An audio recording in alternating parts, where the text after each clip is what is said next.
सम्मान्य मुख्य अतिथि पूज्य गुरुजी और गुरुमा वृंद और मोर स्नेहर छोट बड़ भाई और भौणी मैंने आज आम विद्यालय स्वाधीनता दिवस पालन करूँ। यही अवसर में मुझे किसी कहीपर निजक भाग्यमान मन करुँच।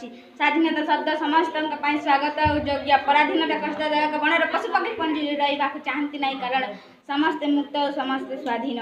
जन्म ठार मृत्यु मृत्यु ठार जन्म समस्ते स्वाधीन ही चाहती।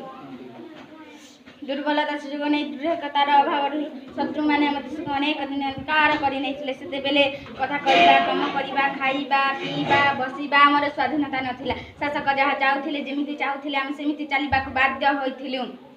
इंग्रेज माने मात्र 30 पाउंड खर्च कर ईस्ट इंडियन कंपनी करते से कंपनी अल्प दिन भीतर भारत भूखंड करायत करनेला। से भारत दुर्बल मुगल बादशाह जाफर भारती मान मध्य कप्तार घर अभाव भाई भाई मध्य विभेद आमको पराधीनता करदेला। 1753 मसीह पुलासी युद्ध 1764 मसीह 12 युद्ध पर भारत माथार छन्न मस्त होईगला। जार निवास जराजीत वृद्ध पलटि गला। सिराजउद्दीन लोक ठार आरंभ कर टिपिलानाथ जे राजगुरु ठार आरंभ कर लक्ष्मण नायक पर्यंत देश प्राण बलि देवाक आगे आसिले। शत सहस्र नर नारी युवक युवती छात्र छात्री सन्यासी भारत स्वाधीनता लगी पत्र संकल्प नेले। से माने चाहूले जे रक्त बदले मुक्त पराधीनता बदल स्वाधीनता। 1857 मसीह सिपाही विद्रोही झांसी की राणी राणापाड़ा इंग्रेज सेनापति चमकी उठिले। जगदेश्वरपुर कामान सिंह जमीदार इंग्रेज मानक मुकाबला निज हाथ को निज तलवार रे काटी गंगा उत्सर्ग कले। महात्मा गांधी का आह्वान सारा देश को प्रकाशमंत हैला। कुटी खा काटी फिंद स्लोगान सारा देश को प्रतिध्वनिता हैला।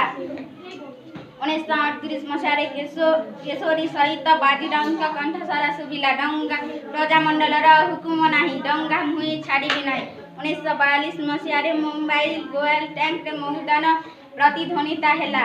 भारत छाड़ कर मोर यार अर्थ ये करेंगे या मरेंगे।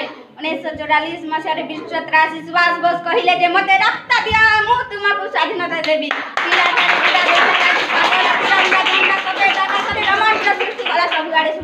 झंडा उच्चा रहे हमारा ससुर। 1947 मसीह अगस्त मास 15 तारीख बहुकांश